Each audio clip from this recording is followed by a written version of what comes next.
پہلی بات، مسلم اور غیر مسلم دونوں کی خبروں کی زیارت ہو سکتی ہے، اس لیے کہ آپ نے کیا کہا، میں نے اپنے والدین کی خبر کی۔ اب اس معاملے میں لوگوں کو بڑا وہ ہوتا ہے کہ کیا آپ صلی اللہ علیہ وسلم کے والدین بھی غیر مسلم تھے؟ تو یاد رکھیے یہ بات بڑی سخت ہے، لیکن ہاں اس کی حقیقت یہی ہے۔ ابو داؤد کی روایت ہے، آپ صلی اللہ علیہ وسلم کا ایک صحابی اور کہ اللہ کے رسول میرے والدین کہاں ہیں؟ تو کہا جہنم میں۔ وہ زار و خطار رونے لگے کہ میرے والدین جہنم میں۔ دیکھا نبی اکرم صلی اللہ علیہ وسلم بھی رو رہے، کہا اللہ کے رسول آپ کیوں رو رہے ہیں؟ تو کہا میرے بھی وہی ہیں۔ صحیح روایت ہے، میرے والدین کہاں ہیں؟ تو کہا جہنم میں۔ وہ زار و خطار رونے لگے کہ میرے والدین جہنم میں۔ دیکھا نبی اکرم صلی اللہ علیہ وسلم بھی رو رہے، کہا اللہ کے رسول آپ کیوں رو رہے ہیں؟ تو کہا میرے بھی وہی ہیں۔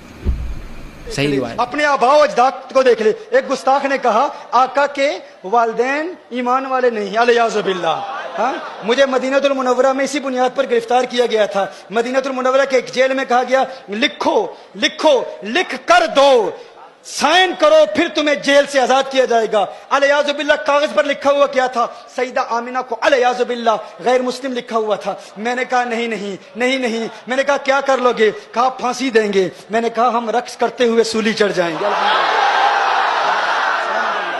اور کیا چاہیے؟ ہماری تو تمنا ہی یہی ہے، ہماری تو آرزو یہی ہے کہ بقی مل جائے، جنت البقی مل جائے، وہاں شہادت مل جائے۔ اور کیا چاہیے؟ اور کیا چاہیے؟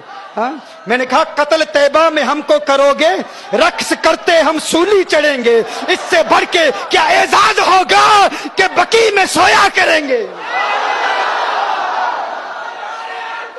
بقی میں سویا۔ میں نے کہا دلیل دو، دلیل دی، عقل کے اندھوں نے دلیل دی۔ کہا دیکھو نبی کریم صلی اللہ علیہ وسلم مقام ابوا میں آئے، میرے آقا صلی اللہ علیہ وآلہ وسلم نے اللہ سے اجازت مانگی کہ اللہ مجھے اجازت دے اپنی ماں کی قبر پر جاؤں، تو اللہ نے اجازت دے دی۔ آقا نے دعائے مغفرت کی، دعائے مغفرت کرنا چاہیے، اللہ نے منع کر دیا۔ کہا محبوب ماں کے لیے دعائے مغفرت نہ کرنا، تو یہ دلیل ہے چونکہ اللہ نے منع کیا۔ کہا حدیث صحیح ہے، میں نے کہا صحیح ہے۔ کہا اللہ نے منع کیا کہ نہیں؟ میں نے کہا منع کیا۔ کہا جب اللہ نے منع کیا کہ ماں کے لیے دعائے مغفرت نہ کرو، تو پتہ چلا دعائے مغفرت نہ کرنا اور دعائے مغفرت کی اجازت نہ دینا اس بات کی دلیل ہے وہ ایمان والی نہیں تھی۔ میں نے کہا ایمان والی نہیں تھی، نام کیا ہے؟ آمنہ ہے۔ ارے آمنہ تو ہوتی ہی ایمان والی ہے۔ آمنہ نام ہے اور ایمان والی نہیں ہے؟ ہاں، آمنہ نام ہے۔ میں نے کہا بتاؤ۔ اب میں اس کی گرامیٹیکل ریزنز پر بات نہیں کرتا۔ میں نے کہا تم دلیل دیتے ہو کہ صحیح دلیل ہے، صحیح حدیث ہے کہ اللہ نے اجازت نہیں دی۔ میں نے کہا قرآن میں اللہ ارشاد فرماتا ہے لا تقم علی قبرہ، اللہ قرآن میں فرماتا ہے غیر مسلموں کی قبر پر جانا منع ہے، حرام ہے، ناجائز ہے۔ قرآن میں ہے نا؟ اب یہ اقتداء النص سے ثابت کروں گا، دیکھیے گا، آپ توجہ فرمائیے گا۔ اللہ نے ارشاد فرمایا نا قبر پر نہ جاؤ۔ کس کی قبر پر جانا منع ہے؟ غیر مسلم کی قبر پر جانا منع ہے۔ اللہ نے حکم فرمایا لا تقم، نہیں ہے، لا تقم نہیں جانا۔ تو میں نے کہا اللہ نے منع فرمایا نا کہ غیر مسلم کی قبر پر نہ جاؤ، کیا تم مانتے ہو کہ اللہ نے جانے کی اجازت دے دی؟ اللہ نے جانے کی اجازت دے دی۔ تم سمجھتے ہو یہ تمہاری دلیل ہے، یہ تمہاری نہیں، یہ ہماری دلیل ہے۔ یہ کس کی دلیل ہے؟ یہ ہماری دلیل ہے۔ تم کیا کہا گیا کہ سیدتنا آمنہ رضی اللہ تعالی عنہا کے متعلق کہ اللہ جل وعلا نے نبی کریم صلی اللہ علیہ وسلم کو منع فرمایا کہ ان کے لیے دعائے مغفرت نہ کی جائے۔ تو میں نے کہا تھا کہ اقتداء النص سے یہ ثابت ہے کہ قرآن کریم کی یہی آیت یہ ہماری دلیل ہے، تمہاری دلیل نہیں ہے۔ ہماری دلیل کیسے ہے؟ اللہ نے ارشاد فرمایا کہ غیر مسلم کی قبر پر نہ جاؤ۔ یہ میں آپ کو یاد دلا رہا ہوں، مدینہ المنورہ میں گستاخوں سے جو میرا مناظرہ ہوا تھا اس میں ہم نے جواب کیا دیا تھا؟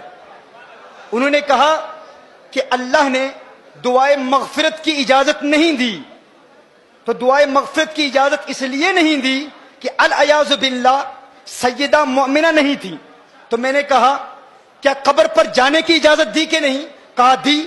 تو میں نے کہا قرآن کہتا ہے کافر کی قبر پر نہ جاؤ، تو قبر پر جانے کی اجازت دے دی، یہی اس بات کی دلیل ہے کہ وہ مومنہ ہے۔ یہی اس بات کی دلیل ہے وہ مومنہ ہے۔ کہا پھر دعائے مغفرت کی اجازت کیوں نہیں دی؟ یہ کیوں فرمایا کہ مغفرت کی دعا نہ کرو؟ تو اس کا جواب سماعت فرما لیں۔ مغفرت کی دعا کس کے لیے کی جاتی ہے؟ بخشے ہوں کے لیے بخشش کی دعائیں نہیں کی جاتی. بخشے ہوں کے لیے بخشش کی دعا نہیں کی جاتی. دیکھیے کبھی آپ کہتے ہو یا اللہ غوث اعظم کو بخش دے. کیا الیاذ باللہ کوئی ایسا کہتا ہے یا اللہ خواجہ غریب نواز کو جنت عطا فرما معاف کر دے؟ کوئی نہیں کہتا. ہر شخص کہتا ہے کہ وہ چونکہ بخشے ہوئے ہیں تو بخشے ہوں کے لیے بخشش کی دعا نہیں مانگی جاتی. کیا الیاذ باللہ کوئی کسی نبی کے لیے کہہ سکتا ہے اے اللہ عیسیٰ علیہ السلام کی مغفرت فرما، موسیٰ علیہ السلام کی مغفرت فرما؟ نہیں. قانون کیا ہے؟ بخشے ہوں کے لیے بخشش کی دعا نہیں کی جاتی. دیکھیے جب آپ نماز جنازہ پڑھتے ہیں بالغ کے لیے کیا دعا پڑھتے ہیں؟ اللہم اغفر لحینا ومیتنا، دعائیں مغفرت کرتے ہیں نا. لیکن نابالغ کے لیے کیا دعا ہے؟ اللہم اجعلہ لنا، کیا؟ فرۃ واجعلہ لنا. فرض کیا ہوتا ہے؟ آپ کہتے ہیں میرے اللہ یہ جو بچہ مجھ سے پہلے چلا گیا ہے، یا اللہ یہ مجھ سے پہلے جائے اور میرے لیے شفاعت کا اہتمام کرے. کیا؟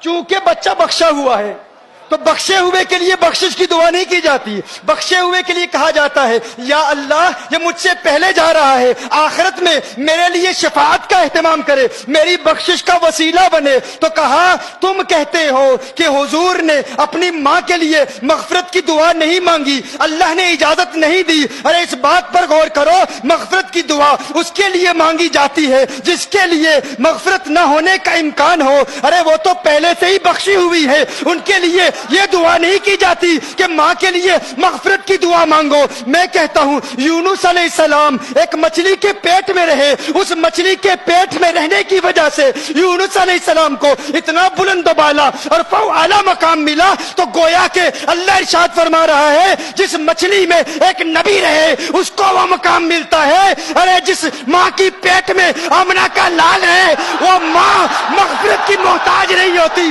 اس کے لیے مغفرت کی دعا نہیں مانگی جاتی، اس کے وسیلے سے امت کے لیے مغفرت کی دعائیں مانگی جاتی ہے.